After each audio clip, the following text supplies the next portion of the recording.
Glyza's POV. Maaga akong nakauwi ngayon, wala kasi akong gaanong surgery ngayon.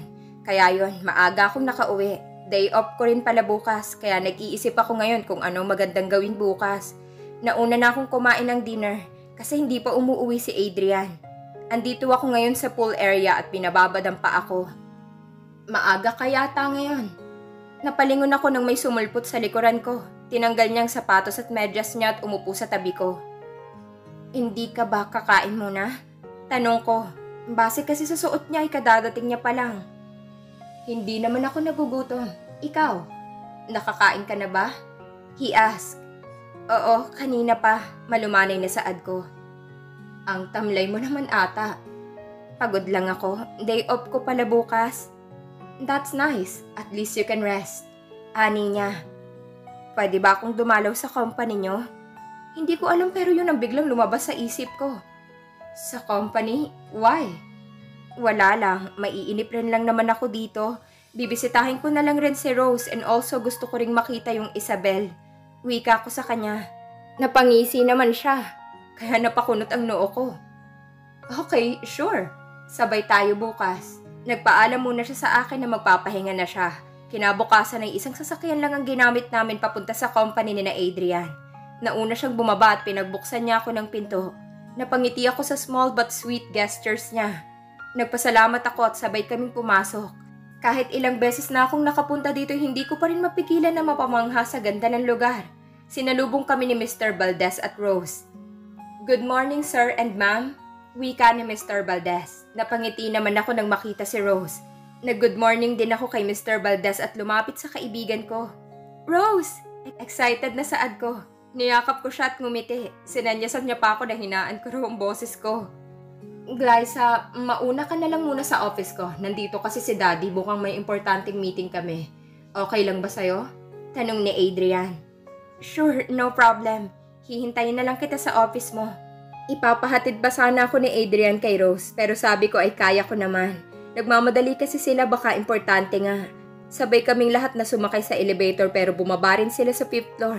Bumaba naman ako sa floor kung saan ang office ni Adrian. Kabisado ko naman ang daan kasi nakapunta na rin naman ako dito. Pagpasok ko, nilagay ko sa mesa ang bag ko at umupo sa swivel chair ng asawa ko. Inalis ko muna ang heels ko kasi kanina pa sumasakit ang paa ko. Wala rin naman tao dito. Para di ako mainip ay naglaro muna ako sa phone ko. 2 oras din ang lumipas at wala pa rin sina Adrian. Malapit na rin ang lunchtime kaya nakaramdam na ako ng gutom.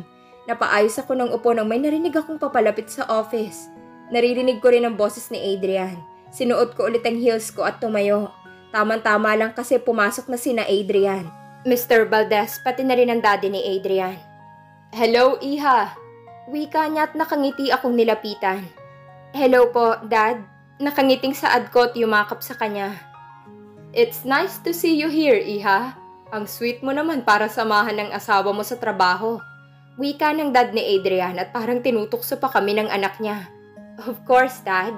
Napaka-supportive kaya nitong asawa ko. Ani ni Adrian naman at inakbayan ako. Hanggang dito'y pinag-uusapan pa rin nilang about sa company. Nagkaroon daw kasi ng problema ang mga machine kaya naantala ang paggagawa ng mga products at marami pa silang pinag-usapan na hindi ko na lang maintindihan. Nang nakaalis na si Dad ay niyaya ko na silang kumain. Nagugutom na kasi ako. Niyaya naman ni Adrian sina Rose at Mr. Valdez para sabay-sabay na kaming kumain. Pagdating sa cafeteria ng company ay sina Adrian at Mr. Valdez na lang daw ang kukuha ng mga pagkain. Kaya naghanap na lang kami ni Rose ng uupuan. Habang hinihintay ang dalawa ay nagkwentuhan muna kami ni Rose. Sabi niya dito daw rin nagtatrabaho si Lucas. Kunento niya rin sa akin ang mga naranasan niya as a new secretary. Masaya naman ako at komportable siya sa trabaho niya. I can tell also na masaya siya sa trabaho niya. Pagdating niya na Adrian ay nagsimula na kaming kumain. Nakakatuwa lang kasi parang mga college students lang kami na magkakabarkada. Pagkatapos namin kumain ay balik trabaho na silang tatlo, kaya naiwan na naman akong mag-isa. Andito ulit ako sa office ni Adrian. Kasi umalis siya para tingnan ng machine na nasira. Kaya ito mag-isa na naman ako. Naiinip na rin kasi ako na maglaro sa phone kaya naisipan ko na magbasa na lang ng mga libro ni Adrian dito. Grabe, kaya palang talino ng lalaking ito. Ang kakapal kasi ng mga libro niya. Daig pa ang mga libro ko. Napatingin ako sa pinto nang biglang bumukas ito. Good afternoon, Sir Adrian. Napaupo ako sa table ni Adrian na makilala kung sinong babaeng pumasok. Good afternoon. Wika ko sa kanya. Gulat siya na napatingin sa akin. Asan si Sir Adrian? Tanong niya. You mean my husband? He's not here eh. May inaasikaso. Napangisi ako nang makita na napiko ng babae. Nilapag niya yung dala niyang file sa couch at tinalikuran ako. Hindi ka man lang ba magpapaalam sa akin or mag-hi sa akin? Wika ko at ginayang tono ng boses niya kanina. Why would I do that to you? Hindi ka naman nagtatrabaho dito. Inirapan niya lang ako at lumabas ng office. Inis ko na ibinalik ang libro sa shelves ni Adrian. Nagulat pa ako nang biglang bumukas ang pinto at hinihingal na pumasok ang asawa ko. What happened to you? Takang tanong ko. Napahinga siya ng maluwag pagkatapos niyang tingnan ako mula ulo hanggang paa. I'm glad that you're fine. Wika niya at niyakap ako. Nararamdaman ko ang pag-init ng pisngi ko sa ginawa niya. Ano bang trip ng lalaking to? Aha, bakit? Ano bang nangyari? Tanong ko at kumawala siya sa pagkakayakap sa akin. Nothing, don't worry. May pumunta ba dito bago ako dumating? Tanong niya habang hawak ang balikat ko. Well, kakalabas lang ni Isabel, tapos dumating ka. Si Isabel? May ginawa ba siya sa'yo? Wala naman. Tsaka hindi naman ako papayag na saktan lang ng kung sino-sino, no? Hindi ko alam kung ano ang nangyayari sa kanya ngayon. Hindi ko tuloy mapigilan na kabahan sa kilos niya. Yeah, I know, but still you need to be careful. Ano ba kasing nangyayari? Bakit ka ba nagkakaganyan? Wala, Glyza, nag-aalala lang ako sa'yo. Baka naiinip ka na dito. Gusto mo bang sumama sa akin para hindi ka mainip dito? Tumingin ako sa mga mata ni Adrian at nararamdaman ko talagang may masamang nangyayari. Ayaw niya lang sabihin sa akin. Sige, sasama ako sa'yo. Wala rin naman akong ginagawa dito. Iiwan ko ang bag ko pero dadalhin ko ang phone ko. Bago kami umalis ay kumuha muna ako ng tissue sa bag ko at pinahiran ng pawis ni Adrian sa noo niya. Binuksan niya ang pinto ng office niya at pinauna akong pinalabas. Sabay kaming sumakay sa elevator at bumaba sa floor kung saan ang kailangan na trabahuhin ni Adrian. Binati kami ng mga staff na nakakasalubong namin. Siyempre nakakarinig din ako ng usap-usapan nila about sa akin. I understand naman. Ngayon lang rin ako nag-ikot-ikot dito sa kumpanya. Good afternoon, Sir Adrian. Ma'am, wika ng isang lalaki na I think nasa 50s na at nasa likod niya ang 5 pang staff. Good afternoon din. This is Glyza de la Cruz. She is a doctor and the daughter of the owner of Rivera Company. And lastly, she is my wife. Napangiti ako sa paraan ng pagpapakilala sa akin ni Adrian. Nakita ko rin na napangiti ang mga staff na kaharap namin. Hello po, Ma'am Glyza. I'm Carlos Alea, the manager of Product Management Department. And they are also a member of the said department. Wika niya, nakipagkamay ako sa kanya at kumaway naman ako sa mga staff na nasa likod niya. It's nice to meet you po. Nakangiting saad ko. Pagkatapos nun ay bumalik na sila sa trabaho. Very hands-on talaga ni Adrian sa trabaho niya. Hindi pa yata siya nakapagpahinga sa office niya kasi gusto niya talaga na tumulong. Pinaupo niya ako sa bench na nasa gilid at nanonood lang ako sa ginagawa nila. Dahil sa siraang machine ay mano-mano nilang ginagawa ang product. Nakakatuwa silang tingnan kasi nagtutulungan silang lahat. Pati si Adrian ay tumutulong sa paggawa. Nagpumilit pa sana ako na gusto kong tumulong pero sabi ni Adrian ay wag na lang at baka madumihan pa ang kamay ko. Actually, it's not a big deal to me kapag nadumihan ako, pero sumunod na lang ako sa kanya. Clarence POV. Busy si Sir Adrian sa mga pag-aasikaso ng nasirang machine. Hinayaan ko muna si Miss Castro na gawin ang trabaho niya. Inaayos na ngayon ang schedule ni Sir Adrian para bukas. Lumabas muna ako ng office. Inutusan kasi ako ni Sir na i-check kung kamusta na si Ma'am Glyza sa office niya. Habang nasa elevator ako ay may nakasama ako na tagahatid ng sulat para sa buong company. Napasilip ako sa mga papel na hawak niya. May pangalan ito ni Sir Adrian pero may nararamdaman ako na kakaiba sa sulat na yon. Excuse me, pwede ko bang makita ang sulat na yan? Wika ko sa kanya sabay turo ng sulat para kay Sir Adrian. Po? Takang tanong niya. I'm his bodyguard. Ibibigay ko na lang sa kanya. Wika ko. Nag-aalangan man ay ibinigay na sa akin ng lalaki ang sulat. Nauna siyang bumaba sa akin at naiwan na lang ako na mag-isa sa elevator. Sinuri ko ang sulat at wala itong pangalan kung kanino nang galing o kung saang kumpanya. Ganito rin ang mga threat na natatanggap niya. Binuksan ko ang envelope. At bumungad sa akin ng nakatupi na bond paper. Binuksan ko ito at nagulat ako sa laman nito. Picture ito ni Ma'am Glyza na papasok pa lang ng kumpanya. Sabay sila ni Sir Adrian na pumasok kanina pero sa kanya lang talaga nakatuon ng picture. Binasa kong nakasulat sa ilalim, Glyza Rivera de la Cruz. What do you think?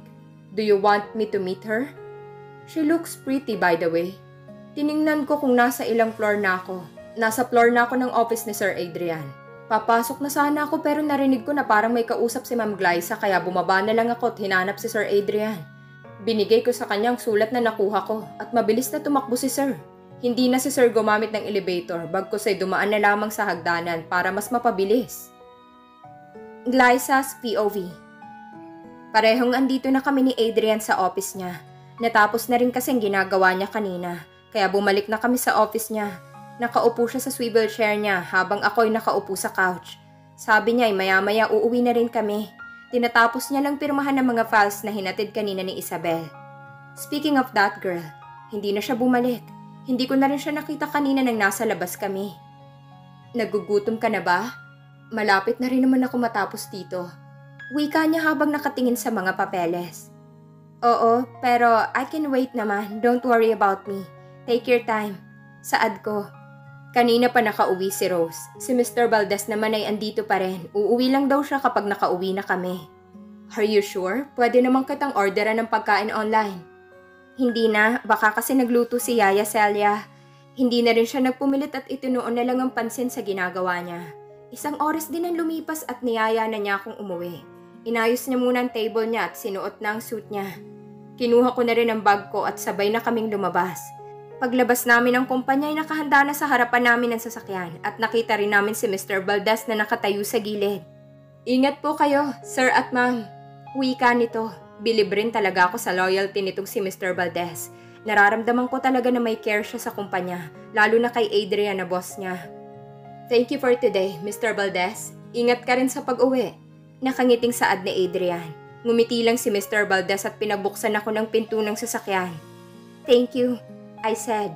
Umupo na ako sa front seat. Nag-usap pa sila ni Adrian pero hindi ko rin marinig kasi nakasara na ang pinto.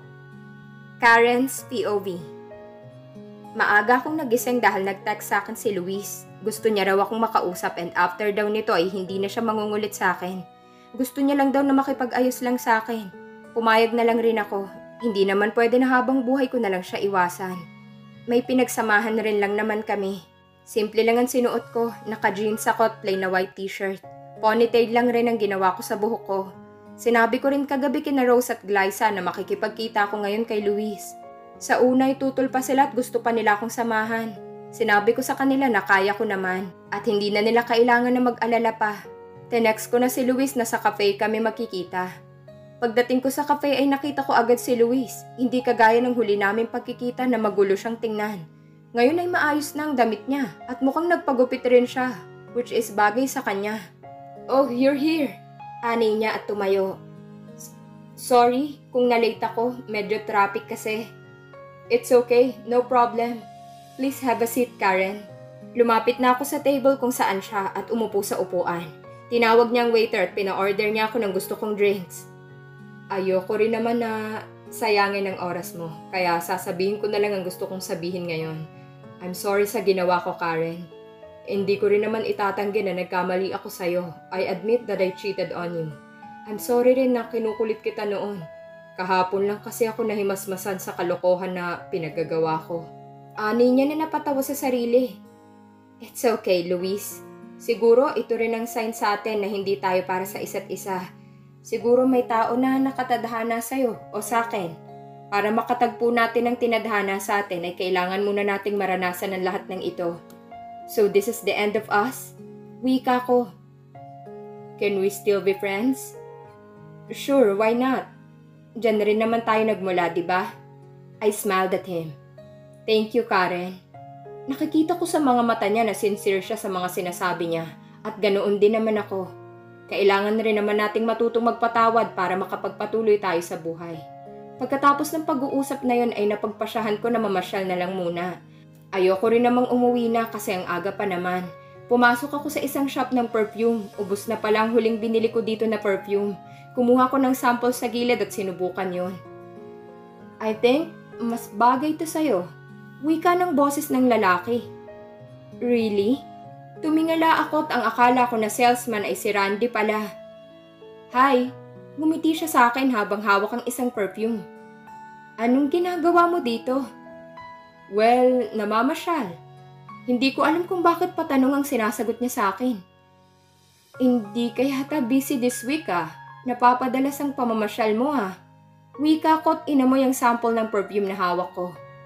Yeah, I guess wala naman sigurong magagalit kung sasamahan kita ngayon, di ba? Tanong niya. Ha? Wika ko at tumingin sa kanya. You're single now, right? Napailing na lamang ako sa tanong ni Randy. At dito na po nagtatapos ang kabanata ng ating kwento.